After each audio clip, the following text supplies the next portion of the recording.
All right, here we go. We are back for another episode of the Construction Mentor Podcast. My name is Ike. I am your host. You can always follow me on TikTok, Instagram, YouTube. Getting a little tongue-tied today.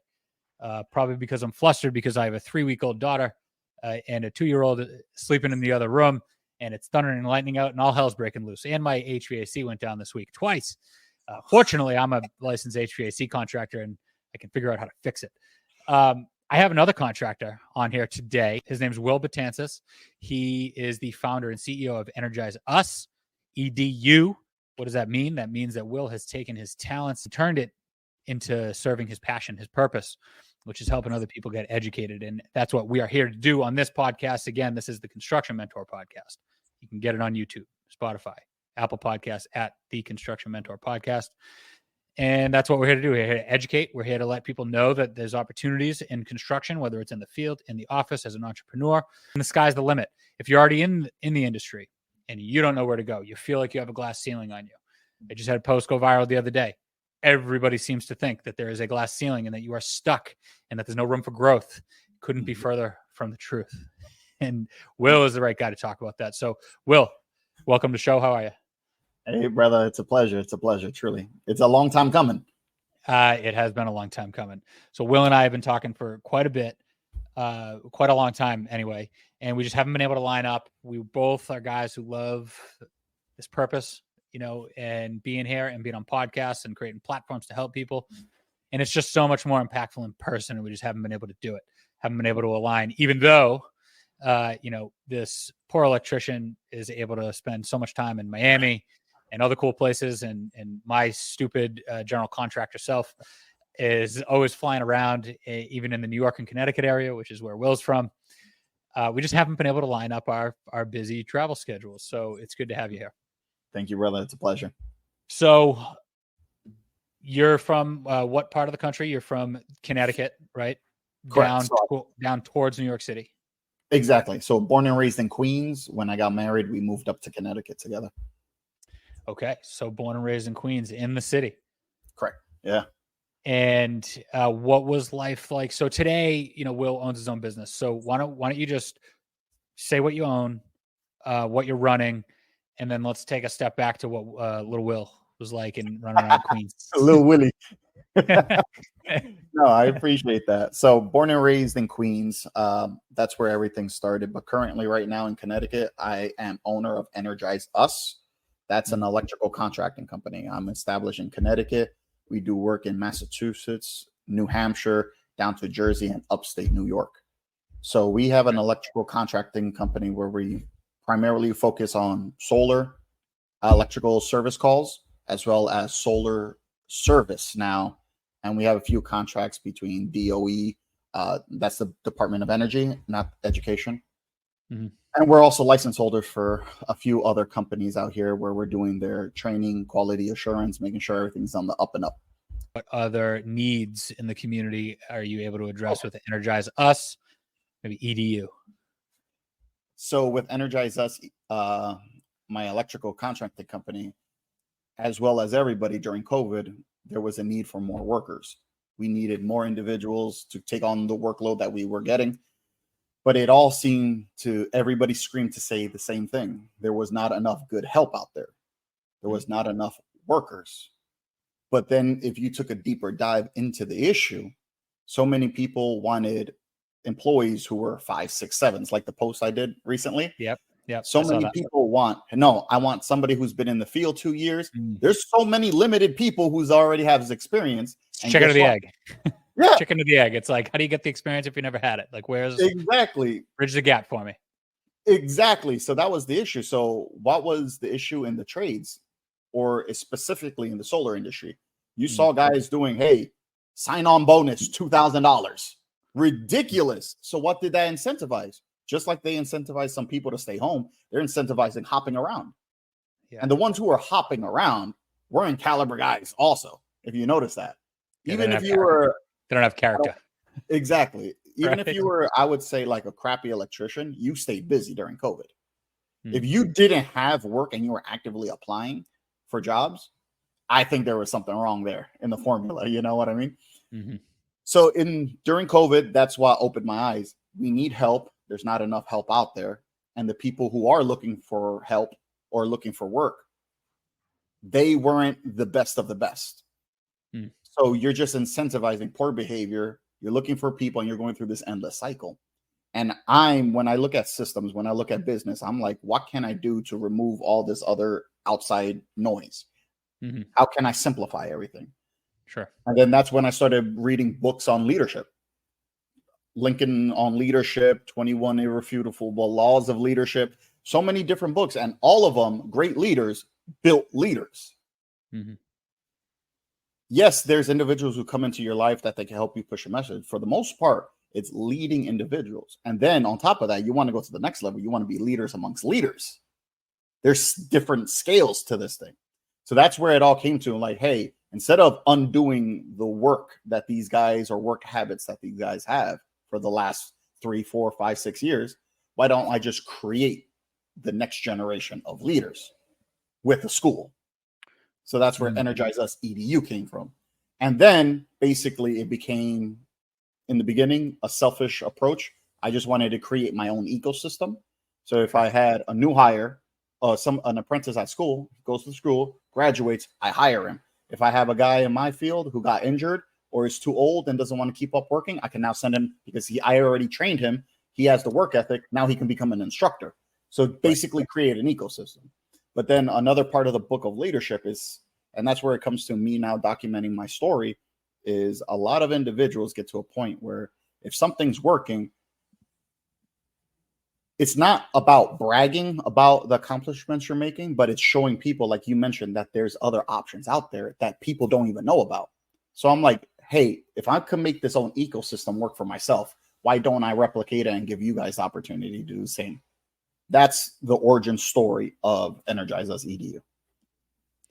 And so the awesome thing about that, leadership is the word, right? And I think that we need more leaders in the industry. Number one, because we have a culture problem that, I post about pretty frequently.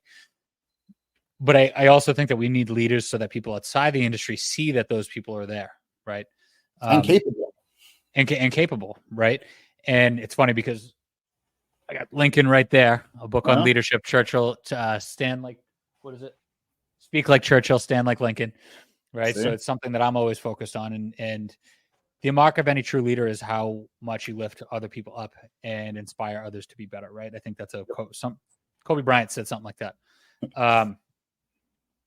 So that's amazing that you're doing that, but it's really important for people to understand that there's people out there. Now, are there people out there that are just squeezing people for labor and, they want to pay them to stink, not think? Correct. Sure. Right. But if you're in that situation, then you're in the wrong situation, right? And you need mentorship. You need help to find a Will, to find an Energize Us EDU. And it's funny that you say that you basically started your own farm system, right? I say farm system in the sense of like baseball teams and their farm system, right? Yep. Bringing growing talent and bringing it up into the major leagues. One of the things that I've spoken to with trade schools, people that I've had on this podcast, they have a lot of people that go to the school and either take courses or act as instructors, not necessarily out of the goodness of their own heart, but because they're trying to find talent. And what better way to do it than to be physically in the classroom with young people coming up, get the right mindset, get the right, willingness to learn, passion for what they're doing. Exactly. So that's awesome that you've tapped into that. And I gotta be honest with you. I watch Will's content. I'm aware of what he's got going on, and he's kind of making me think that maybe I'm doing the wrong thing right now. I'm an entrepreneur at a $10 billion a year GC. But I do have my HVAC license. I could become like HVAC EDU. I don't know what that would be. Maybe like blow up EDU or something like that. It's not something to do with airflow, right? I love it. No, and that's what we need. We just need more of people thinking. It all starts with thinking. Hey, what's the possibilities out there? And like you said, the trades for the last few years, especially with your last post, it was a limiting belief. Remember, the 4 things, if you came into the trades, you're either going to be just an employee, either union, non-union, that doesn't matter. You're either an employee, you were going to become a contractor, you're going to become an educator, or a building official, an inspector. That's it. Those were your 4 options. I'm saying, Let's just create our own new one now. Let's just go out there and be a traveling guy. Let's just go out there and be another Mike Rowe. He already paved the way. Now we're just going to do it up 2024 style. You know, so we need younger Mike Rowe's too. I love Mike Rowe, great guy. Never met him, right? But I've been fun. Well, you know, I've seen him on TV for 20 years, whatever it is. Yep. Mike Rowe's getting old. Okay, Mike Rowe's a grandpa. There is some distance. He was my age when I was born. So there's a gap between him and the younger generation. No offense, no knock to Mike Rowe. Yeah, but, exactly. With all respect. Yeah, you got to bridge the gap, right? Yep. And that's what I was saying too, especially, and what I appreciate about you, especially on the platforms of social media and especially Instagram. What I love about you is the fact that you're going out there, the fact that you're reaching out to the younger generation. And there is individuals who are also, like trying to bring awareness back to the trades, like on LinkedIn. Yeah. And I'm getting in like a little, I wouldn't say an argument, but now a barking match, because I'm like, the younger generation is not using LinkedIn. You can't bridge the gap through LinkedIn. So are you trying to bridge the gap with the youth, or are you just trying to beef up your resume so it looks like you're doing? Ooh, yeah. Ooh. And LinkedIn is getting kind of heated lately. I'm getting messages from people I never heard about before. And what I know is, listen, it's a good point. Hey, and it's like, and I'm not trying to bash, but that part was bashing. Yes, that was the bashing part. But the discussion I wanted to make was, hey, could we talk about this? Could we talk about how there's no youth really on LinkedIn, and yet you don't have a profile on Instagram where the youth are? Right. And then you're saying we got to bring awareness to the trades. We got to attack and go to them, but you're not doing that. So right now, we know what type of people are on LinkedIn. We're looking at C-level executives and higher ups to go, oh, that's a nice guy. That's nice. You're saying all the right things, but where's the action to it? So that's why I appreciate about you, Leah, a whole bunch of you guys who are actually showing it on the social media side of things, because that's directly where they're spending most of their time. And you as well. And what's the handle exactly? I mean, I know it when I look at my phone, but I don't know it by heart. What's your handle so people can follow you on Instagram? So it's Energize_us. That's our electrical contracting company. Our EDU is Energize_us_EDU. Right. Yeah. Very simple to follow. So make sure you go follow him. He's always putting out quality content and business content too, right? On how to basically start your own business. So what is your contracting? Do you mind sharing what your revenue has been like? So for the last 2 years, we've been between 2 to 4 mil. And how old are you? I just turned 31. Okay. So young people, please understand what we're talking about here. All right. I don't care if you went to college. If you want to go to college, go to college. Whatever you do, you got to pick up a skill, right? There is no reason that you couldn't start a business, and by the time you're 30, 31 years old, be doing 2, 3, 4 million in revenue. And this is Will's just getting started, right? And to be honest, when I tell everybody, I feel like I'm at 60% only capacity. There's so many opportunities where, just being a family man, where I go to bed and I'm like, if I could have done XYZ, it would have been game over. But there's moments where you sacrifice, because there's priorities or moments that come up. So when I tell people I accidentally came upon this, just being consistent, but at 60%, this is what I'm operating at. I'm sure there's individuals out there who have a drive way more than me, and there's nothing stopping them. There's nothing stopping them. And did you go to college? No. I went for associates. I went for my apprenticeship, and then I took an associate's course, and they gave me an associate's degree from down in New York. Okay. So Will, growing up in Queens, what part of Queens? Good part of Queens, bad part of Queens? Flushing, Chinatown. Flushing, Chinatown? Yeah. Way at the end of the 7 train. Exactly. Yep. Right after the City Field. So yeah, where the Mets play. And what's that area like? Is it affluent? Is it kind of bad? I mean, Queens and Brooklyn can kind of, you could be next to a $2 million home and then go 2 blocks away and it could get bad. College. So in Flushing, there's a little town called College Point. So that's right off the Whitestone Bridge. First exit, exit 14, boom. My house was right there. First stop in the corner.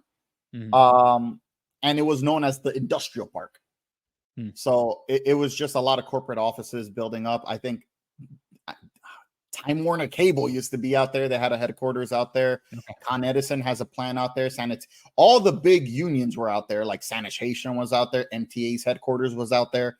So a lot of big office spaces were down there. But it was just a normal working class town, you know. My father was a bus driver. Mother was a nurse. It was just a very, very hard working town. Everyone's just in the blue collar field in different capacities. So it's not like a Bronx tale. It's like a Queens tale. Yeah. Your dad, the bus driver. Exactly. Yep. You're not Italian though. You're what? Portuguese or Cape Verdean? No. My father's Dominican. Mother's Puerto Rican, Brazilian. Ah, okay. Yeah. Interesting. All right. You definitely got a good cinnamon thing going on here. Will's, if you're listening on audio, he's got thick, dark hair, dark beard, and some good tan skin. So good for him. Good genes. Now, what was life like in high school? Like, were you always going to go into the trades? Did you just not think you wanted to go to college? And were your parents trying to push you one way or another? So what I appreciate about growing up, and that's so funny because I just did my first long form video last night for YouTube, and I literally talked about this. So it's hilarious. So growing up in Queens, we had to, I don't know if it's like that was in Mass or in other parts of the country where you had to apply for a high school. So in New York City, you have to apply to go high. So as a junior high school, you get a book with all the schools in all 5 boroughs. And it tells you the requirements to get into each school. Hey, you need this GPA, and then you had to apply your top 5 schools that you want to go to. And then it was like a raffle. You had to compete with everybody else in New York City. Right. So at the time, if you didn't apply for a school, you just went to your normal zone school, which is just, the one 2 blocks away from everybody. Right. So at the time, like any other teenager, all my friends were like, I don't give a damn. I'm just going to go to my zone school. Just go to my zone school. So I'm like, oh, okay, I'm going to my zone school then. Until my parents, not so much, but it was my parents' friends who were all in the union. They were like, yo, what school you going to? And I was like, I didn't choose. I'm just going to my zone school. And they're like, what? And then they took my application and they ripped it up because I clicked zone. Like basically don't even try to apply to a school. And they ripped it up and they applied for me. They took me to school. They filled out the application for me and submitted. And they said, no, all of us went to this one school, Thomas Edison High School. It's in Jamaica, Queens. And it was like one of the few vocational high schools. Gotcha. And so you went through school and then you stayed another 2 hours and you did your shop class. So you graduated with your diploma and then you also graduated with your certification of whatever trade you picked. So I took electrical. So you were a certified electrician coming out of high school and then you went in the union? Is that it? Correct. Well, not the union then. I went into the union after a few years. Okay. So you then picked up work with a local contractor? Exactly. Just basically. And how'd you do that? Like, how does somebody, whether they have experience and maybe they don't have experience, coming out of school, a VOTech, or like I said, no experience, what's your recommendation for them? How do you go find a job if you want to be an electrician? A lot of the schools offer work placement. I haven't met a vocational school that doesn't offer work placement. That's usually when you're picking a school, their selling point. Hey, we guaranteed work placement within 60 days of graduation. It's kind of the whole point of education. Yeah, exactly. They actually college doesn't do that. They don't say we guarantee you a job, But both schools definitely, one of their number one selling points is, hey, we can guarantee you work placement. But the ultimate hack, I tell everybody, if you are reasonably at any level just considering a trade school, to go to a vocational high school, bro. I'm telling people, that's my message right now. Yes, you can skip college and then go into a voc school, but you're basically, the timing is the same. At 18, 19, 20, 21, your 4 years of college, you're spending it at a voc school. Yes, you're going to get a trade. Yes, you're not in debt. But if you go to a vocational high school, you're 4 years ahead of the curve, baby. You're another 4 years ahead of the curve, which is opportunity cost. It's all kinds of stuff. I just had my episode that's up right now from last week The Carpenters Union in Connecticut is taking kids at 17 before they even graduate. How amazing that is? Because think about that. 4 years. So yes, 18, 19, 20, 21. Yes, you're working, you're earning while you learn. Awesome. But think about it. You have to stop work to go take your school at 6 p.m., correct? Mm-hmm. Yep. I was 18 with schooling done. I had guys in my shop with me stopping work. I was getting all the overtime because they had to go to school. So not only am I already working, I was racking up overtime. These guys were barely getting their 40 because they had to stop for school. So these guys on average were getting like 32, 36 hours a week. I already had 40 plus my overtime. And then when they finished their schooling and they were now applying to become journeyman, I already had my journeyman card 2 years in. Yeah, right. Before you're expediting the entire process, bro. That's the ultimate hack. If you don't know what you're doing and you just had someone to push you, vocational high school is the way to go. Oh, man. Now, listen, if you're older and you're in your 20s, 30s, 40s, there's trade schools that you can go to at night. And I highly recommend it. It is a great path if you want to transition in. It's never too late. You have owners like Will sitting here right now telling you that if you get the right mindset, you don't even need the skill set. You just need the right mentality. You know, he'd take you, he'd teach you, he'd coach you, and make you your own self-sufficient journeyman. On the flip side of that, what Will just described is true not only for people in the trades or in the subcontracting world, but people like myself. I have been so successful, ahead of the curve, always made more money than my contemporaries. People, what does that mean? People my own age, right? Because when I was 14, I was working at a sheet metal shop, right? I was sweeping the floor. I was unloading trucks, which turned into driving a van to go into the supply house to get, valves and pipe dope and whatever was on the stock list.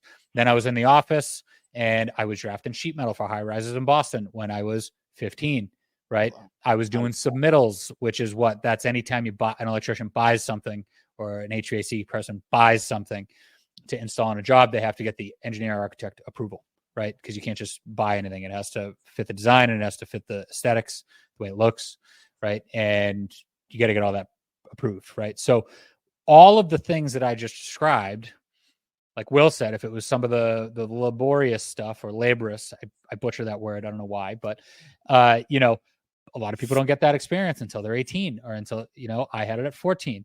A lot of the office stuff, design, calculations, the paperwork, physically going to a store and picking stuff up on a stock list and just holding it in my hand and looking at it. I mean, I know people in the 30s that don't have that experience, but the submittals and the drafting and the CAD, a lot of people don't get that until they graduate college, right? They're 23, 24 years old. Yeah. And when I tell people I've been in the industry for 20 years and they're like, okay, yeah, I was on job sites with my dad when I was 5 too. I'm like, dude, that's not what I'm talking about. I am talking about I was doing real shit at 14 years old, right? And now I'm 33 and I am compensated accordingly. Yep. You need it. You need it. And it's just a differentiating factor. It's like anything else. Oof. That exposure. Yeah, that's another big thing. Just life. I think a big aspect of life is opportunities. I feel like, of course, it doesn't always happen, but something that always sticks to my mind is I'm the type where I wish I was always given an opportunity to prove myself. Mm-hmm. And then at that point, it's you against yourself. Did you drop the opportunity or did you take a full advantage of it? Because I do believe a lot of people with the opportunity they get and they get to see where they can take something or get the chance to do something, everyone's going to run with it. So I love that because you can be also the 14-year-old kid who's trying to get high and, in the porta potty on a job site so it doesn't work. You know what I mean? I had friends that did that too. Yeah, right? Bro. Come on. And even just showing up with the right mentality of like, I had good mentors, right? And I have 5 people that I have written down somewhere, but I do look at it every once in a while and I think about the things that they taught me. Like when I was 14, I knew how to dress on a job site, right? No gym shorts, no sneakers. Okay. I knew to have, my phone, not have my phone out. I knew every time I walked from point A to point B to have something in my hand, right? Yeah. To every single move you make, be intentional with that move, right? Yep. To create a perception that I was somebody that wanted to be Or if you had worthy of mentorship. Or if you had nothing to do, grab a broom. Grab a broom. Yeah. Right. I can't tell you how much blisters on my hands from 40 straight hours one week. I swept the sheet metal shop because it was raining outside. Yeah. And they had nothing else for me to do. Right.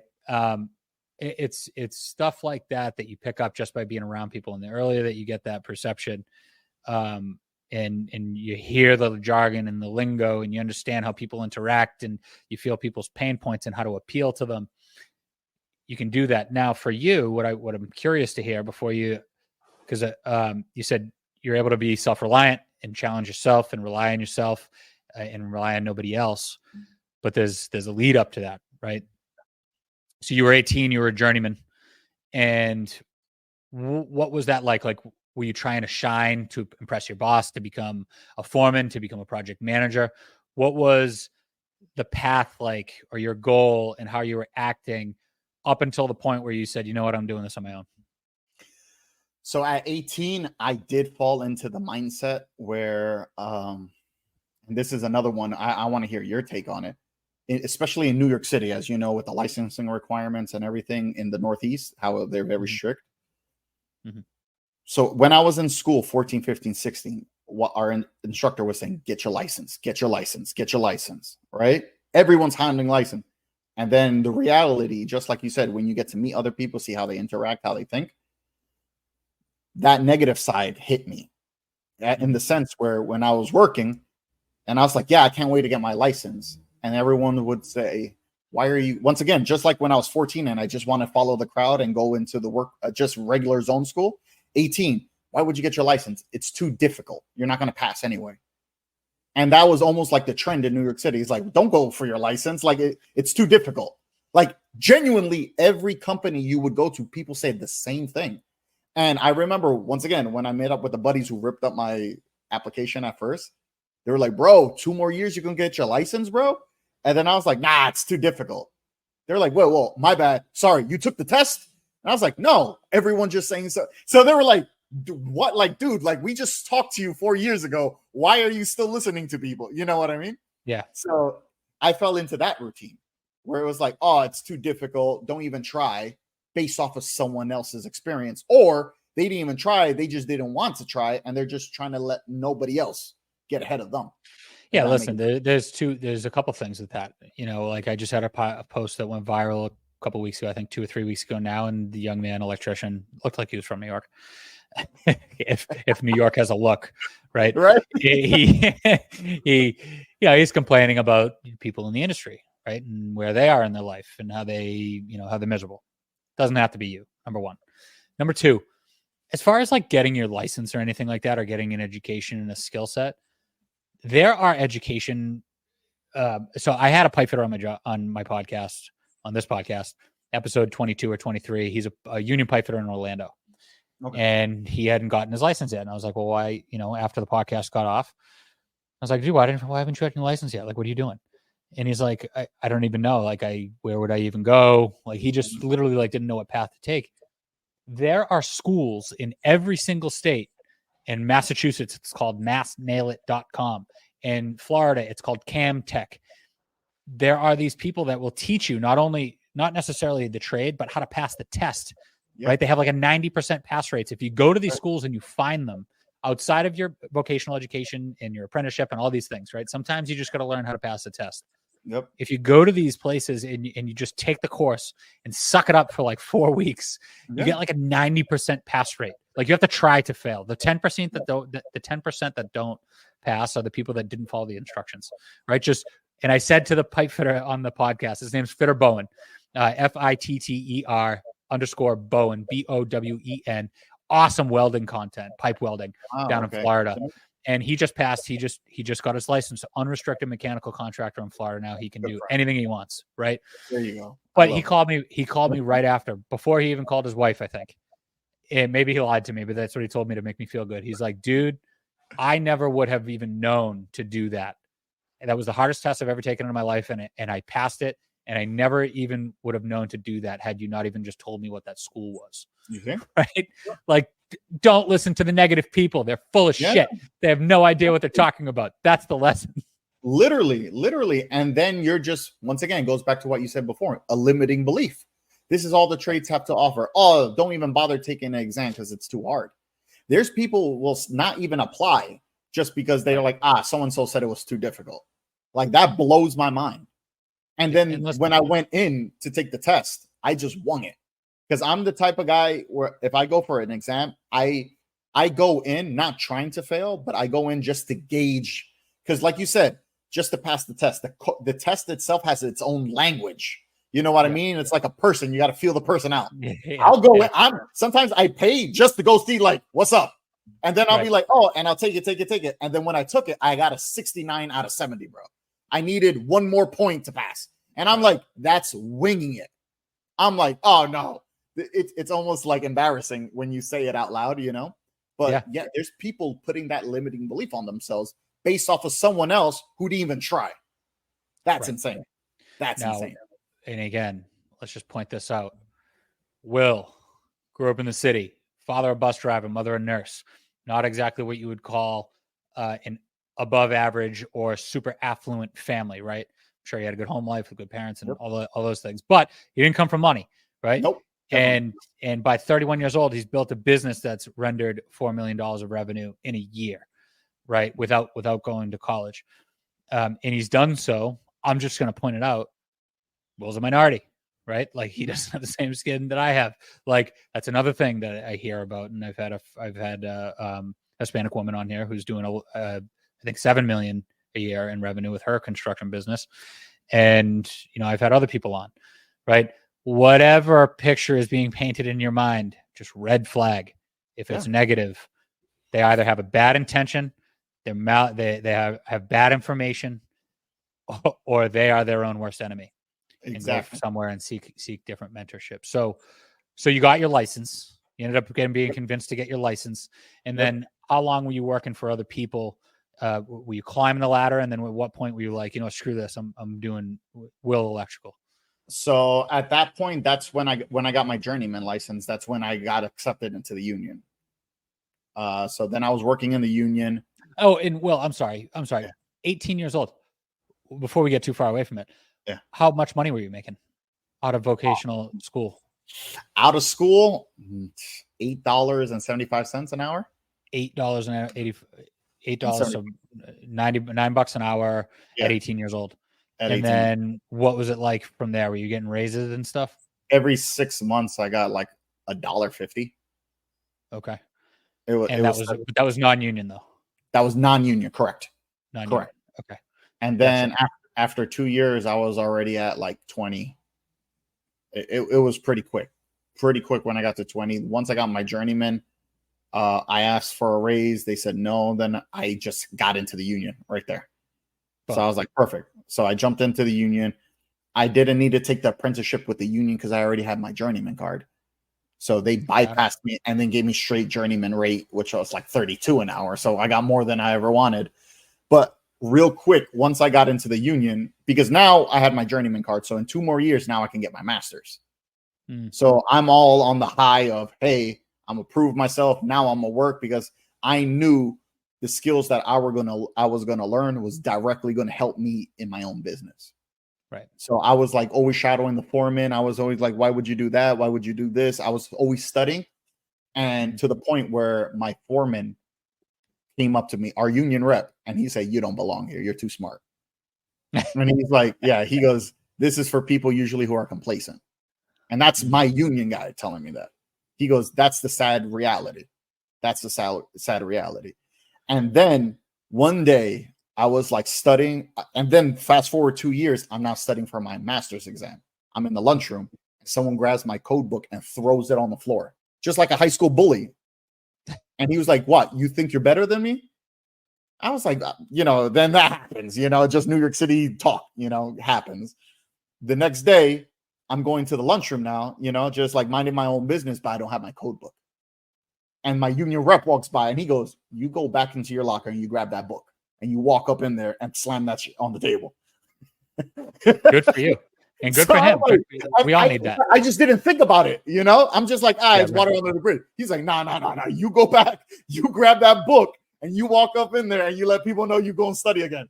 So it was hilarious. So, and our foreman at the time, hilarious, old gentleman. We called him Mr. Smooth because he was like, he always walked with swag, and he was just like this older guy. But he was also like my biggest hype man. So like he would do stuff just to hype it up. So like when I came in, I usually had lunch with him too. So I came in and I got my book and I like threw it on the table. And he was like, oh, like to cause a scene. Yeah. So he was like, yo, man, what you doing? Just to like shut the other guys up. But this dude was hilarious. And he said, don't ever let anyone try to punk you because you're studying for your license. Yeah. He's like, get that. He was so passionate about that. And then there will be more devils out there than hype people, right? Oof, you got to be cautious about that going forward. You got to surround yourself with the hype people, the people that want to see you do better for no benefit to themselves and that are trying to make themselves better, right? If you have people that are negative or people trying to beat you down or trying to make you feel like, you're leaving your past behind you and you forget where you came from, or you're better than everybody, that's the devil trying to come to you to tear you down. You gotta acknowledge that. You don't have to be rude. You can be diplomatic, be mature, and just move past it and concentrate on Mr. Smooth hyping you up, trying to make yourself better. That's where you want to be. And it was funny because I passed my exam. I got my license. I worked. And I always tell everybody, once you get that license, that's a dangerous drug. Because now any employer is like, hey, let's do XYZ. And I'm like, do I really want to? Or, hey, let's do it like this. And you're like, oh, I would do it this way. That becomes very contagious in your head. And you're like, well, at the end of the day, you're still here. So you can't do nothing about it. Are you going to prove it? So go open up your own business. Go try it out. And the day Mr. Perry, so that's Mr. Smooth, the day I told him, I'm like, hey, I'm going to put my 2 weeks in. He goes, F it. If you put your 2 weeks in, I'm going to retire myself. I ain't going to work here. He goes, you're the only reason why I stuck around. Wow. Yeah. The day I put in my 2 weeks notice, Mr. Perry came in with me. We had the same last day. Wow. That's incredible. And he's like, all right. He goes, there's no more hope out here for me. I'm good. Well, this was his second pension also, dude. He's a military vet, all that. He was doing this just to kill some time, And he could never, like my father, 40 years in the pipefitters union, you can't pick up your tools after that. Otherwise you lose that pension. Yeah. But that's incredible. I mean, that speaks again to just the mentorship that's available. There are people out there that are not looking to beat people down or stand on people's backs for a profit. There are people out there that are looking to serve other people and help. Yeah. So that's incredible that you had that. So at what age did you do that? When did you make the jump to start your own business? I was 26 when I opened up shop. 26. Wow. And how'd you go get that first job? I mean, was it houses? Were you bidding public work? What'd you do to feed yourself? So I was just doing service electrical. First, as everybody, it's usually family referrals on Facebook. You're just looking to spread your name out there. Then I got very fortunate. I met a guy at Home Depot, and he was he did cell sites, cell towers, and he did T-Mobile, Verizon, but the service upgrades for them. Yep. So he would just go to the cell sites, and that was actually my first contract. Wow. Yeah, so you were one guy. You didn't have a crew. You were just dude. It was pretty wild. And the first year, of course, when you come into business, you're just thinking, all right, I don't want to make less than my job that I left. Yeah. So you hit the minimum. That's what's the beauty also about America. It's an open market. That's how you can be competitive. How does somebody new compete with somebody who's already been established? It's pricing, but also at the same time, it's like you want a name for yourself. So it's like you're going to be hungrier than the other person who can be complacent at this point. Hunger matters. That's a huge appeal for a GC when you see a new person on the market, like down in Florida, where the demand is so high. A lot of the time, the subs don't care. You know what I mean? They kind of lost that customer service feel. And when you get a new guy on the block, that's like, dude, I will go above and beyond for you because I need you and I need a resume. That there's appeal in that. And what I really love is that you got that by hanging out I'm sure you weren't just hanging out, but you were you were at a Home Depot. But what I like to highlight for people is go to industry events, network, hang out at the supply shop, right? Like who's doing what, who needs what. Word of mouth is the best way, right? All the stuff that we do on social media and everything, it's all good, but it's all to generate word of mouth, right? It's all to generate a perception.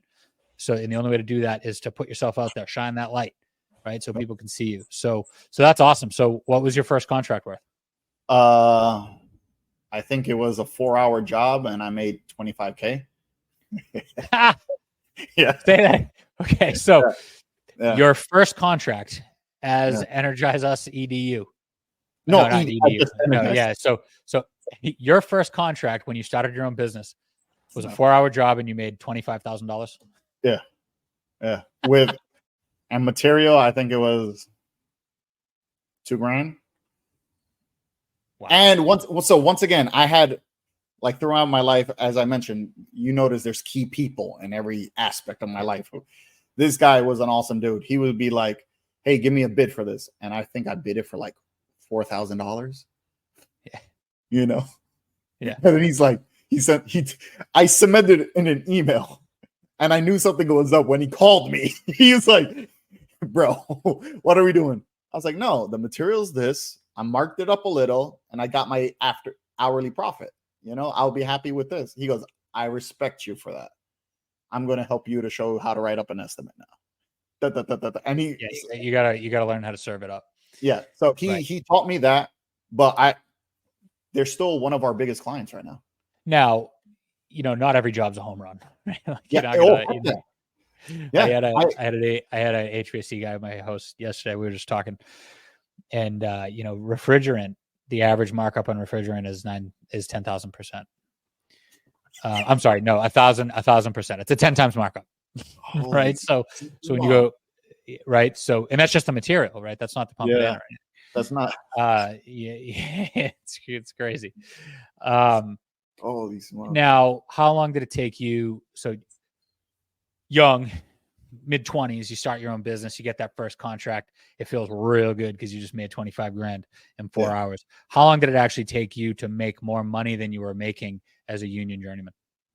Oh, like 3 months in. 3 months in, I already made my whole annual salary. Yeah. Woo! Yeah. No, it felt pretty good. Man, again, I'm doing really good. This is why I keep telling you guys, I'm doing really well, right? Yeah. If I told you my salary, you'd be like, damn, I want to be a GC, right?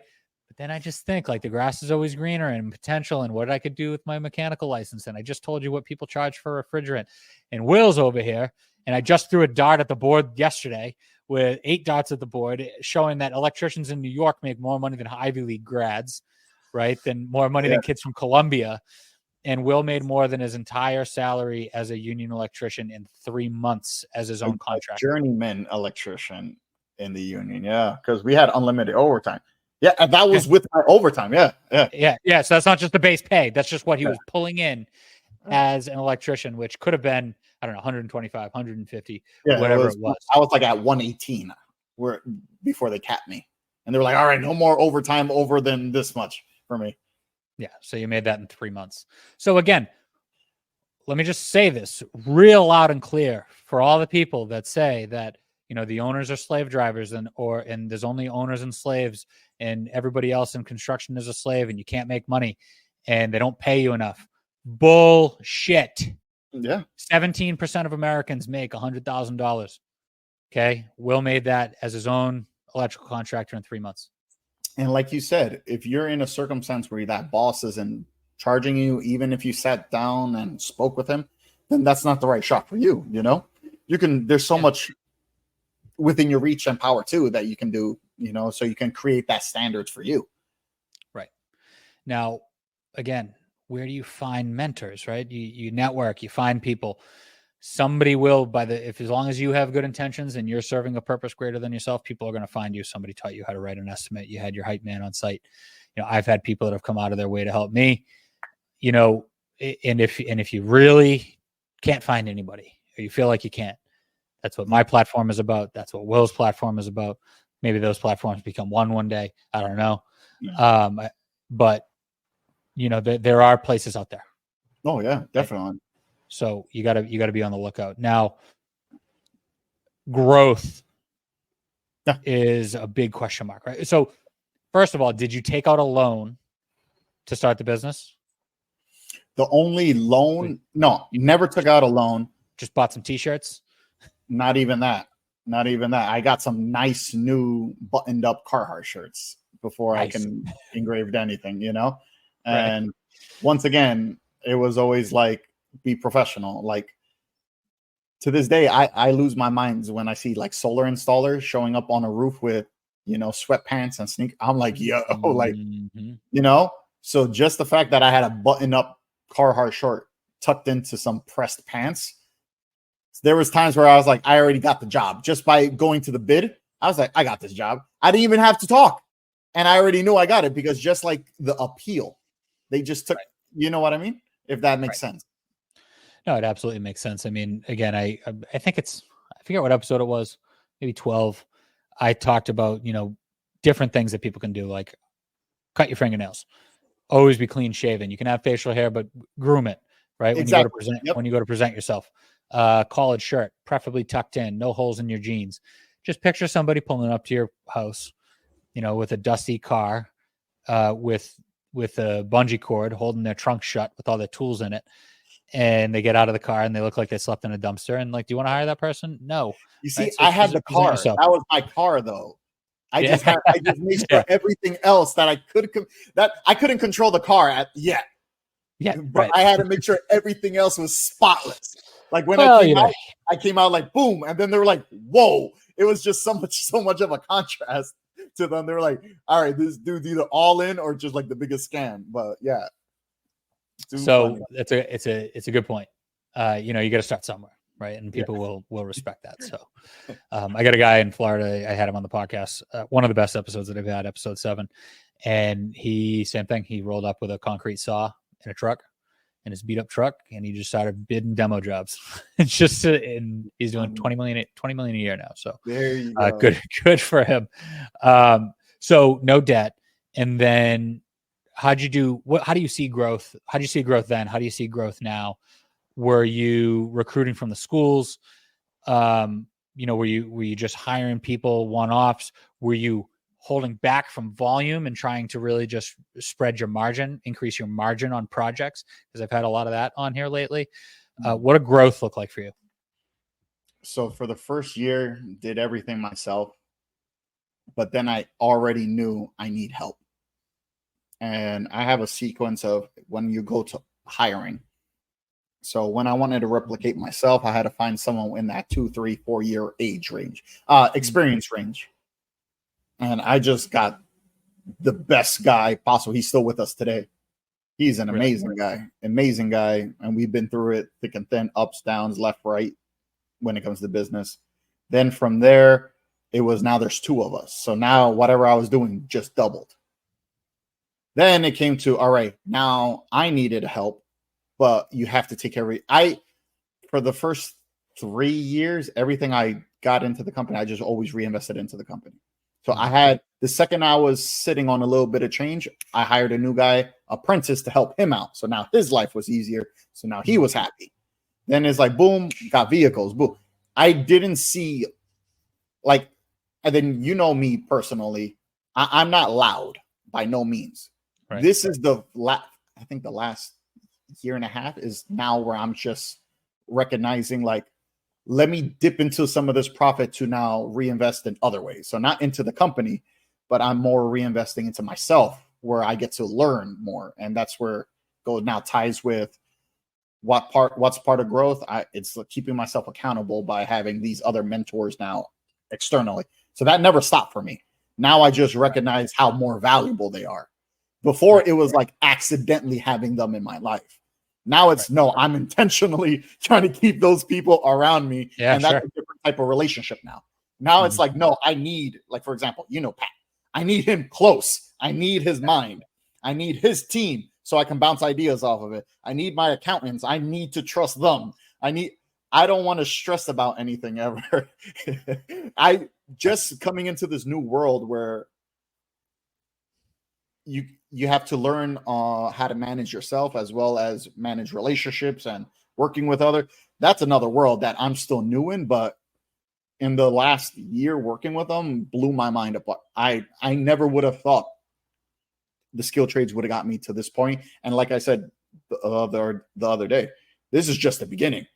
Now, just like how I said, I'm only operating at 60%, and this is what we're able to produce. If now what I'm applying when I'm learning from these guys, put it to both businesses, because those business practices carry over. It's the same concepts, same principles. These next 2-3 years, like when I tell everybody Energize Us EDU, our school, we're going to be $1 billion company in 8 years, guaranteed. So let's talk about that real quick. So, so how many guys do you have now in your contracting business during the day? 6 guys in the field, 3 in the office. Okay, so you got to call it a 10-person company, including yourself. Right. So in the last 5 years, you've basically been able to add 2 people a year, and you had a really good point. Just to summarize what you said, you needed to take on bigger jobs, so you got a qualified individual with the right mindset, somebody that you paired well with. Then your first action as a servant leader was to get them help, right? To make their life easier so that they weren't getting lost in the weeds and in the minutia and with crappy tools. And, you were investing in them, assets and resources to help them. Correct. Right. And then you kept doing that over and over and over again until now, 5 years down the road, you're doing, between 2 and 4 million a year, depending on whatever you got going on. And you mentioned Pat. Can I mention who Pat is? Oh yeah, you can mention him. Yeah. So you get mentorship from Patrick Bet David, right? Yep. A lot of people know who he is. I got, hold on. These are good books. I started one. I haven't finished them, but these are his books right here. You got your next 5 moves and choose your enemies wisely. Patrick Bet David, Middle Eastern descent. I believe he's from Iran, but you see him all over social media right now. Good looking, older Iranian guy, always in a suit, nice hair, very well groomed. So that is the mentor that Will has, right? And he spends a lot of time with him.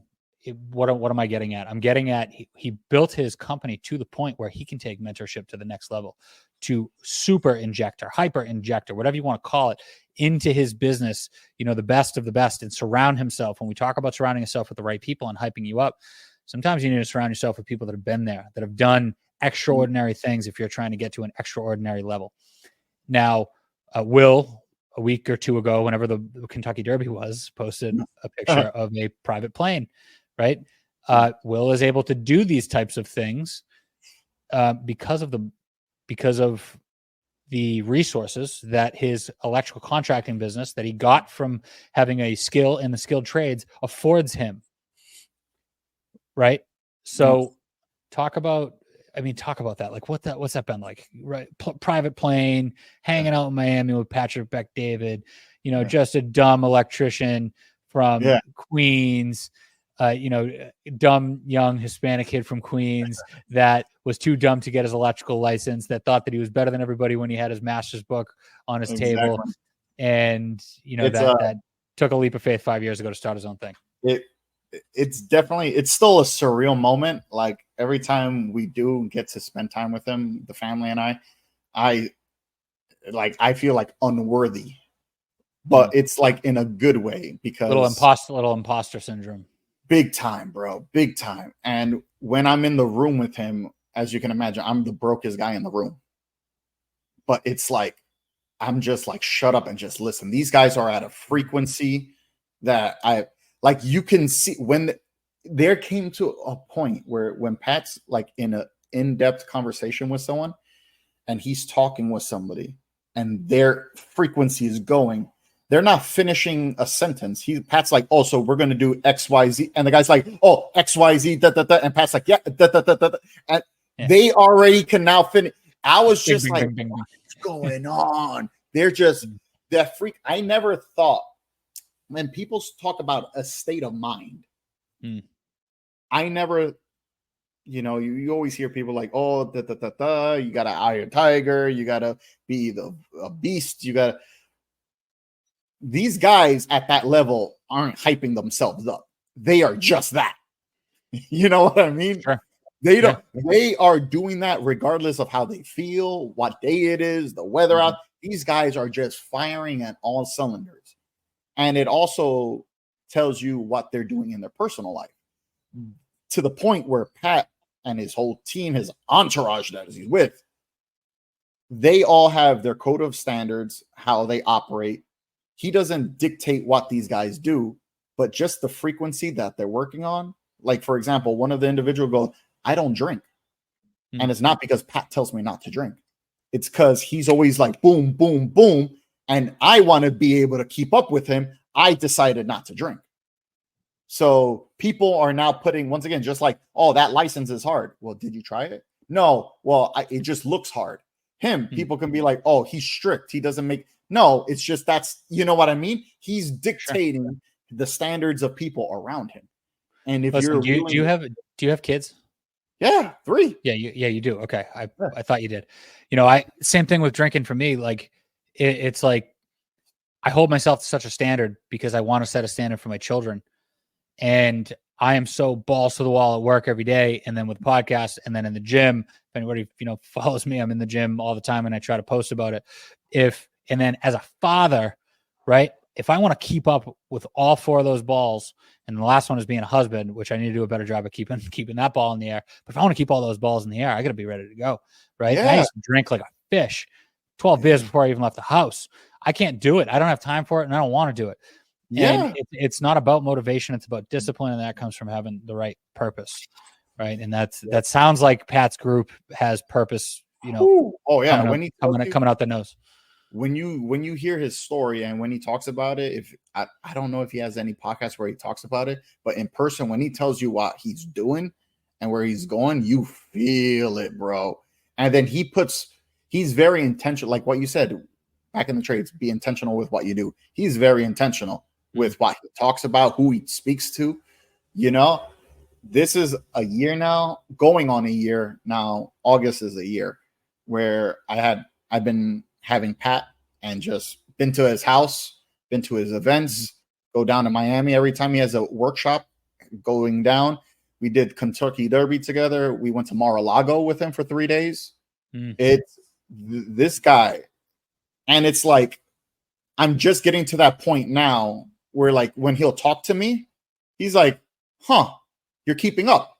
You know what I mean? And it's like, and he's not doing the attaboy stuff. It's just like, like I can see where it's like, okay, you're still around. You're keeping up. You know what I mean? So yeah. I'm like at that like little moment. But of course, there's guys been with him like 5 years. And he's like, Pat still doesn't look me in the eye. So like, you know what I mean? So it's mission, it's driven, it's the quality of people that you want around him. And he's just been helping me that. And the things that I'm learning from him, I just instantly apply it. And then that's why I've been getting a lot from him on his team. They've been complimenting on by you move with action. You move at the speed of instruction. That's what they said. And they said that's the type of people we need. And what's your purpose? Do you have a defined purpose? What you're trying to serve? So I want to help people. I had a dark path when I first got married, and I did some things I shouldn't have done. And I messed up bad when it came to family life. And I was embarrassed of those things personally, that I stayed away from home and dove into my work as my escape. And then, like with anything, a muscle, a habit, anything you put energy in just blows up. Sure. So my company blew up in those 2, 3, 4 years because I just dove into it as my escape, if that makes sense. Yep, it does. So I know people can learn from my experience without having to go through the crap I had to go through. And it was a lot of work on the back end stuff, as you can imagine, trying to fix everything, put everything back together, talk it through. Still a little shaky, but working on it, having good conversations, books, talking to Pat about it, having crazy conversations like Psycho-Cybernetics is an amazing book about past scars, how to remove limiting beliefs from yourself, having open conversations, because that conversation, even though it's awkward now, it's going to save 3 months. And not only does it apply at home, but it applies to business, just everything. So I don't want someone who has to go through the same crap I had to go through to understand what's going on. And then I don't want someone to come into the trades thinking, hey, there's only those options out there. There's a whole nother world. And this is just, as we mentioned, the tip of the iceberg. There's even more that I'm excited to see what's going to come. With the school, we want to be able to grow with our audience. We want to be, number one, just like Discovery Channel, just like Mike Rowe started, we want to just stir up interest in the trades. Then we have the school, which is going to be the meats and potatoes. Hey, get you to certify, get you to recertify your CEUs, business coaching. Business coaching is the last portion, professional development. Let's say now you have your certification, you have your license, you want to jump into your business, we can help you then. We want to grow with our audience. So basically, I want to be able to talk to myself at 14, 15, 16, guide him through his licensure, guide him through his business without him having to learn the hard way. And you're not stopping at electrical. You're talking all skill trades. Oh, heck yeah. We're already talking with plumbing and sprinkler fitters for next year, for 2025 curriculum now. And listen, like he said, Will could very easily just be taking this money and pocketing it and living a very affluent lifestyle with the big house, the cars, other things.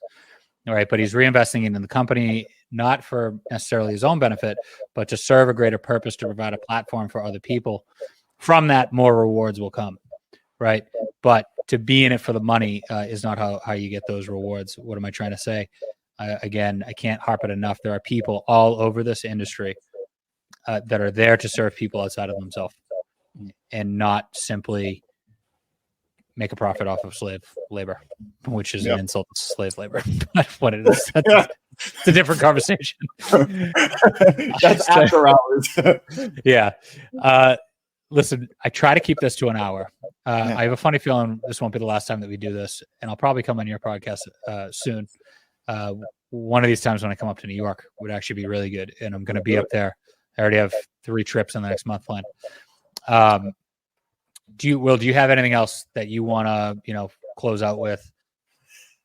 The only thing I want to keep pushing is people, you don't have to have this limiting belief. The trades have so much to offer, to the point where you can even create your own niche in the trades. Never would have thought, once again, a year, 2, 3 years ago, that I would just be traveling to bring awareness when it comes to the school, because that's one of the marketing aspects. Yes. But also it's just to leave your roots everywhere. If you're going to try to change lives, if you're trying to make a better living for yourself, you have to do something. You have to be comfortable with being uncomfortable, and you can't base your trajectory based off someone else's limiting belief. There is no stopping anybody. Just how much movement since the first time we talked, just, everything's coming to fruition because it's been a year, 2 years now in planning. Everything that's been happening lately has just been, just doing what we said we're going to do. Right. So that's the beautiful part about it. And the trades can give you that. The trades can give you, if you want a comfortable job, that's fine. Then go get it. If you want to open up shop, go get it. But if you want to say, hey, I want to do X, Y, Z, perfect. Well, this will allow you to do that. It will give you the tools, the resources you need to go after that. Yeah, and almost every single person that I've had on this podcast has experienced serious success, and they're using that to serve other people in some way, whether it's now or that's in the short-term plan. So, Will, you're another great example. With that, I'm going to wrap it up. Will, I appreciate you coming on. Like we said, it was a long time coming. I'm definitely an admirer of Will's. Make sure you follow him at Energize_us for his contracting business, at Energize _us._edu for education platform. And then they can follow Will the Man too, right? Yeah, just Will M. Betances. Will M. Betances, WILLMBETANCES. I don't know that by heart. I just read it right off the screen. can't take credit for that. But keep an eye on Will. Will's going places, and he's going to change the game. So I appreciate you for listening to the Construction Mentor podcast. Again, Apple, Spotify. There is a video feed on YouTube. You can always catch me on TikTok and Instagram. Just type in @the Construction Mentor. And